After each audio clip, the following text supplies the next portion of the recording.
Hello and welcome to the return of the Wrestling Group podcast. We used to do a few of these about a year or so ago, and I've been looking for a way to try and get back into it. Myself and Lee Parkinson, we used to do the odd videos. We've done different things over the year or so that we were doing it. We only done the odd video and posting to Facebook mainly, nowhere else. But I'm going to start looking at trying to post a few to YouTube as well, see if we can get a few views in, see if we can get more people maybe join the group. So the main reason for the return is, like I say, I've wanted to get back into it over the last couple of weeks, maybe even couple of months, but just haven't got round to doing it. And I thought with the Grand Slam event last night, so much has gone on through that I thought, you know what, I just want to talk about it in a video, basically in a podcast. It's easier sometimes to talk than it is to type, just being lazy. Right, so I watched it live. I've been off at the moment with back problems from work, like not that any of you care, but I've had some back issues and stuff, so normally I wouldn't watch it live, obviously due to the time in the UK. It starts at like 1 o'clock in the morning. But not only obviously being off work, the match card itself was fantastic. Like, even going into it without seeing anything, like the match cards, like 5 championships on the line, you know, makes it feel like a big pay-per-view, but you're getting it on just a normal Dynamite, really. Yeah, I know they make the special Dynamites like Grand Slam, stuff like that, but you know, realistically, you didn't have to pay 15, 16, 17 quid, whatever it is. So quite happy. Obviously, with obviously I've got me Fight app thing that I pay each month. So obviously I paid like 4 quid, 5 quid, I think, something like that. And obviously get all Dynamite and all Rampage on the fight, so I don't have to wait until 3-4 days later on ITV. Anyway, so we'll kick straight into it. So obviously the first match on the card was Chris Jericho challenging for Claudio Ring of Honor World Championship. Now obviously Claudio hasn't been Ring of Honor World Champ that long, but to be honest with you, like, the match was decent. I enjoyed it. There was literally zero build up. It was just Jericho going, I've not been Ring of Honor World Champ before, and then he comes out next week and he's like, oh, do you know what, fancy you go. So, you know, since Tony's took over the Ring of Honor company, if you like, he's not really put that much into it. Yeah, we've had decent champions, like obviously Wheeler Yuta is pure champion, and obviously also Danny Garcia recently, and you've got Claudio, and then you've got Jericho now, who's obviously just won last night. But they've give us no structure or no ranking system, no reason for people to challenge other than the fact that they just want to go with the belt. So it's been a bit piss poor. So I'm expecting, like with Jericho, like I say, Jericho obviously won the match. Let's get that over with straight away. So he cheated, didn't he? Used like a low blow, I think it was. Used a low blow to help him then get the Judas effect and get the win. So obviously that's not like Ring of Honor style. It's not Code of Honor, like, you know, the handshakes and all that they do.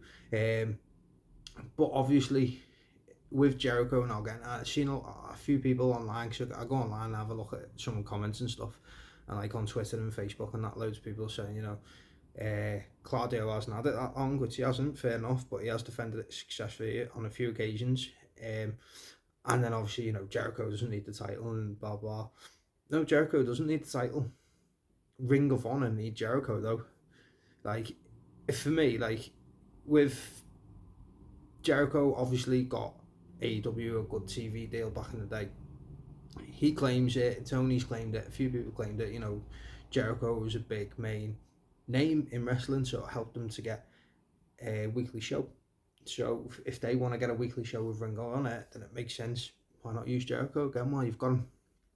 You know, so if Jericho helps them to get that TV deal, they can start separating it again. Like, there's Ring of Honor stars that are just floundering on likes of Dark and stuff like that, or even when they've been on Dynamite and not really been doing too much. Like Josh Woods, I know he's with Tony Nese and Mark Sterling now, but really doing a lot. So, you know, Josh Woods is, for me, he's vastly improved over the last 3 or 4 years, and he was really good as Ring of Honor Pure Champ.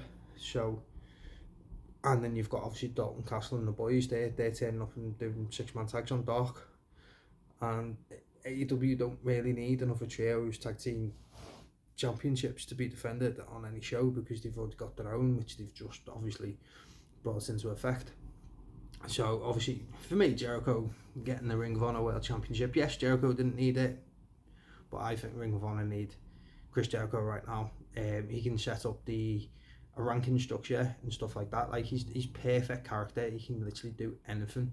Like he could, because he's obviously a heel as well. He'd be like, you know, someone comes out and they're like, oh yeah, I've not been Ring of Honor champ like what he did, and he goes, so who've you beaten recently? And then even if he just uses the Jericho Appreciation Society at the beginning, just like sort of like what MJF did with Jericho, like, you know, the thingies of Jericho where he has to face so many different people and do so many different things. You could literally just do something similar. Obviously not call it the same thing, but be like, well, all right, well, if you face, you know, Danny Garcia, if you face Jake Hager, you know, in matches, you know, get yourself some wins and then come back to me. You know what I mean? It's so easy for Chris Jericho to create that opportunity. And then moving on to the next match, they had the Acclaimed obviously beating Swerve in Our Glory. Swerve in Our Glory, decent as champs. You know, two really talented guys, weren't doing anything really in WWE by the time AEW picked them up. Wasn't too fussed when they got put together, but at least they were doing something, so we weren't just getting passed by. Done alright as a team, didn't mind watching some of the matches. They've had a couple of decent matches. Weren't too long as AEW Tag Team Champions, but I don't think they needed to be. Over the last couple of weeks though, it's been really interesting the way they've had Swerve as a heel and Keith as a face. I think that worked really well. It's hard for you to be able to get two wrestlers that are good with the characters like they are for it to work so well. So I think obviously now that they've lost the belts, we're probably going to get Keith Lee versus Swerve Strickland. Hopefully maybe once, maybe twice. I don't want to see this 15, 16, 25 times. We don't need that. It's not going to be a massive game-changing feud like obviously Stone Cold and The Rock or Triple H and Shawn Michaels or anything like that. So I mean, give us 3 times at most. Give them a win each and then a blow off at a pay-per-view. Fine. But then move on. They need to do something with both of them after that. The Acclaimed winning the belts, you know, I didn't like the Acclaimed at first when they first come in with the old rap gimmick back from 2004 John Cena. But do you know what? They've grown on me slightly. They've improved in the ring. The whole thing with Billy Gunn, scissor me daddy ass, absolutely ridiculous. Makes me laugh every time. And you know what? Like I'm happy for them. You know, they've come in as a team. They've worked hard. You know, they've been on Dark quite a lot at the beginning, and then you know they've got a massive cult following, and a good main reason is because of the gimmick where they come out and do the raps and that, and you know the Claim that have arrived, and now the scissor me daddy ass and all that. Like they're doing all the right things. Like the crowd fucking love them. They're doing exactly what you need to do to get over. Billy Gunn hitting the Faymaster on Swerve Strickland outside, that was great. You know, never been a massive Billy Gunn fan. I've met him. He's a nice guy. He's a fucking huge guy.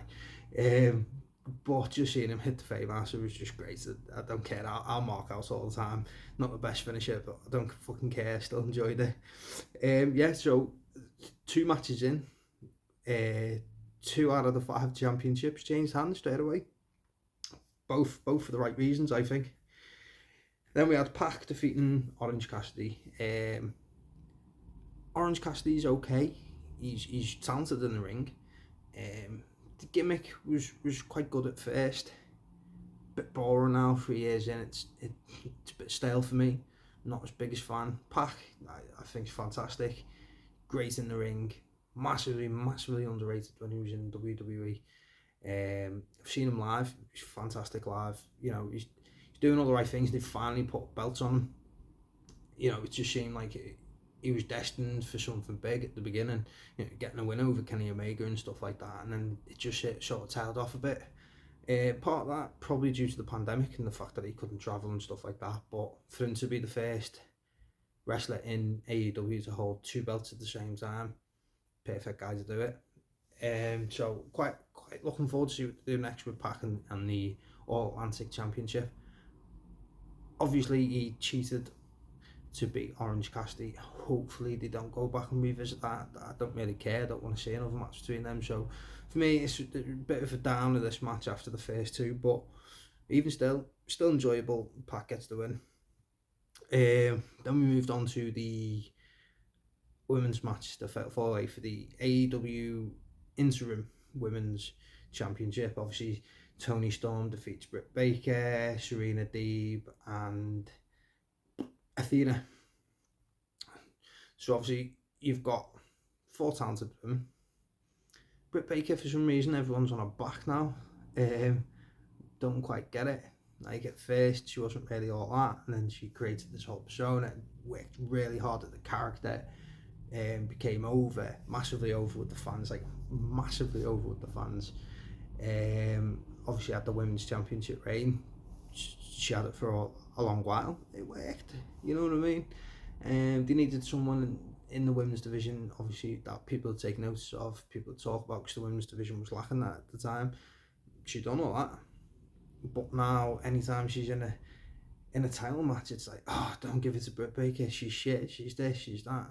Hang on a minute, you were all fucking buzzing off her when she was the champ not too long ago. And yeah, I get it, you don't want to see the same person keep winning the belts. Like, some people don't. It's like, it doesn't bother me. I think she's great. I'm quite happy here being champ again. But like, everyone just turned on it, and it's sort of like, do you know what? Like, she's a former AEW Women's Champion. Of course she's going to be in the title picture. If they'd dropped her off and dropped her back to the bottom, or put her on Dark or something for a few weeks, you'd all been bitching and moaning, going, oh, she's a former champ, this is how they treat former champs. So there's just no winning with some fans. Britt Baker being in the match was brilliant. The fact that she ate a clean pin, not too sure on that one, to be fair. She took the pin, but it's pushing Toni up. Toni Storm needed a good win. She doesn't want to just come in and fall by the by. Like, I mean, I wouldn't say like Athena, but like, you know, Athena was built up to be this big thing, and she was gonna go against Jade Cargill, and then like, they didn't put the belt on Athena, which to me made no sense. Like, you know, you've built it up, it's a whole thing. She's coming basically to face her, sort of thing. That's how it felt when she first come in, and then you don't put the belt on her. That made no sense to me. But anyway, decent match. You know, I'm not too fussed on women's matches at the moment. I don't know why, just really can't get into them that much. There is certain wrestlers, female wrestlers, I will watch. And to be fair, they're all in this match. So obviously I made sure I watched it. Like, love Toni, love Brit, love Athena. Serena Deeb, yeah, she's alright, I don't mind her. So anyway, obviously after the match, they done the whole thing where Jamie Hayter come down. It was like, oh, is she going to help Britt Baker, or is she going to attack her, because they've had their little thing going on? And, you know, then she obviously teams with Brit and starts wailing on Toni and Athena, and Serena gets involved as well. And then the next thing is absolutely fucking epic. It goes to obviously the screens, and we see like this swirly thing going around that, and everyone's like, fuck's this, a bit of music's playing, and it's like, I don't know who the fuck this is. And the next thing is, nah, I'm gonna fucking pronounce her name wrong, because I keep doing it. It's Saraya, is it? I'm gonna say Saraya. Saraya comes up on the screen, and everyone's like, oh, absolutely blew off. Absolutely, fucking what a pop. Honest to God, right? I've been watching wrestling for years. I've watched different companies over the years, and unless I'm literally just not thinking, because I'm so hyped at the fact that Saraya is now in AEW. By the way, if you don't already know, which you should do, it's obviously WWE's page, and she's been out for so long, injuries, fucking years now. I think 2018, something like that, she retired. So you're talking about 4 years, 5 years. So anyway, regardless, she come out, and the fucking fans just blew up. And you know what? It was really good to see the fact that they managed to keep it under wraps. Like, we've had so many fucking like sort of reveals, like the CM Punk one, as brilliant as that was, as massive as and loud as it got. Like, they were chanting CM Punk at the beginning of the fucking show, so they already knew he was going to be there, you know, and that sort of thing. We had, everyone knew Brian Danielson.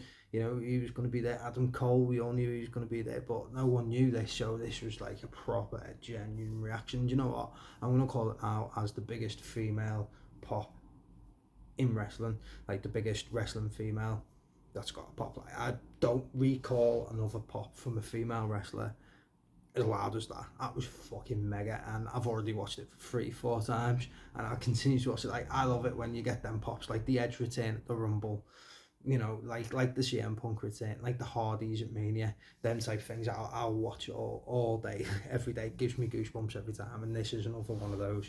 Absolutely superb. Brilliant signing by Tony Khan. Absolutely fantastic. She's so fucking talented. She's so over with the fans. She's a massive name. You know, fans have been calling for it for fucking years to hopefully return. You know, begging that one day she'd come back. You know, she retired so young, never really given that chance to show exactly what she can do, not properly. You know, obviously she's a former NXT Women's Champion, former two-time Divas Champion. But you know, look at the talent now. Like, you know, over the last couple of years, everyone's been saying like the women's division's been left in the dust compared to the men's division. And do you know what? This is a statement signing. Like, you know, Tony Storm was a great signing. Athena was a great signing. You know, these are good names, but like Saraya, it just lifts it up. Like, I'm not being funny. You put her name on the card for her first match in how many years, whether it's for a belt, whether it's for some fucking no mark, every fucker's watching that, you know what I mean? Everyone's tuning in to watch that. So absolutely buzzing the fact that the women's division is getting some much needed talent. You know, like I say, I haven't been watching a lot of women's wrestling over the last couple of years. It hasn't gripped me as much as it should do. I don't know whether that's me or whether it's the product that's been on show. I'm not too sure. Anyway, you can bet your fucking ass I'm going to be tuning into some AEW women's wrestling going forward. And also absolutely made up for her. You know, it's what she's needed. She needs it. You know what I mean? She's literally, I mean, everyone's watched Fighting Women Family. You know, she's born and bred into the wrestling business, and it was taken away from her far too young. You know, other people that retired like Danielson and Edge, and you know, they'd had fucking big careers. You know what I mean? And this is the chance for her to get her big career finally. We had the MJF Wheeler Yuta back and forth. You know, MJF cutting good promos as always. Wheeler Yuta, I'm sorry, it should never be anywhere near a microphone. He's fucking terrible. He's boring. Like, I love the Blackpool Combat Club, and I hope him being with Regal and Mox and Danielson, all them, you know, that'll all rub off on him eventually. But fuck me, he's so boring. But we'll probably get MJF versus Wheeler Yuta match going forward. I'm quite happy with that. Like, I love MJF. Obviously, he's best heel in the business, best talker in the business, and he's going to face Wheeler Yuta. And you know what? At the beginning, when asked about Wheeler Yuta over the last year, I think he's great. I think he's done well. He done well going over to Japan. Done well as the pure champion. You know, he's had some bangers, especially against Danny Garcia, and everyone knows how much I rate Danny Garcia. So you know, it'd be a good match, and plus it gives Mox time, you know, to build up the story, which have just skipped ahead. So obviously Moxley wins the AEW Championship against Danielson in the final of the tournament, in the main event of the night. You know, Blackpool Combat Club, you know, versus each other, and I've seen mixed reviews online over this, with loads of people begging for Danielson to get the belt. You know, Mox has had it twice now, blah blah blah, going for. You know what? Yeah, I get it. Like, I was 50-50 going into it, as much as a massive Moxley fan. Like, I love Danielson, but I'm more of a Mox fan. I was 50-50, but like, put it this way, right?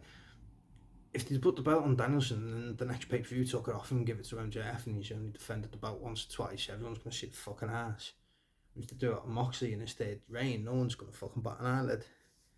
Work it out. Or how long do you want to build it for? You know what I mean? He's won the Casino Battle Royal. Or the Casino ladder match, sorry, because the Battle Royals at the weekend. He's won the ladder match, and he's holding this chip, and he gets the match anytime he wants. So what do you want him to do? Fucking hold it for 6 months? While Danielson racks up some wins, then it's believable. Or then his reign's fine. No, like, put the belt back on Mox. He deserves it. He's carried the fucking company on his back now for a long time. You know what I mean? He turns out banger after banger after banger. Like he took AEW through the pandemic, AEW through an injury crisis. He put the fucking company back on his back after this fucking stupid media scrum between fucking idiot wrestlers who don't know how to keep the fucking gob shut. I'm not taking sides on anyone. I think all 4 of them, 5 of them, whoever was involved, all not beds. Simple. Just don't do it.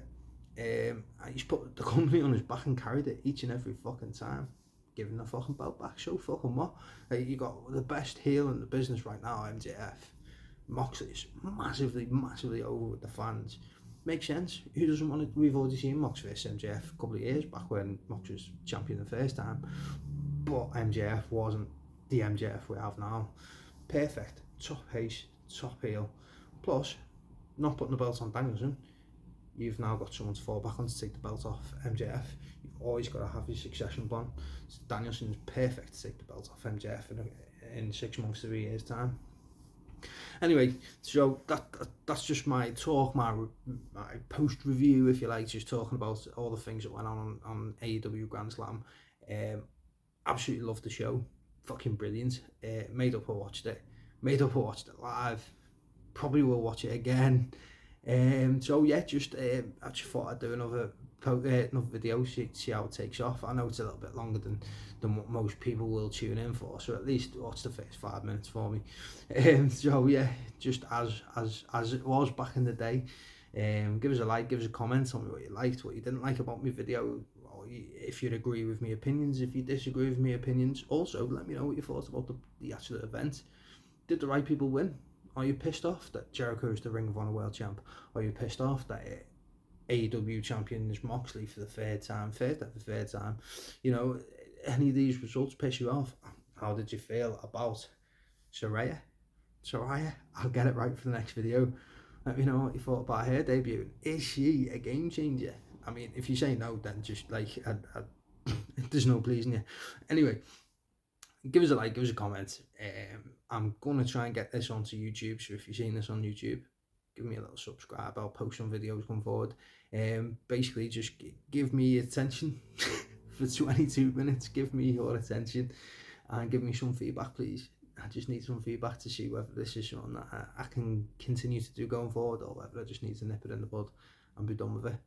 So yeah, thank you for watching, and continue to talk to me on the wrestling group.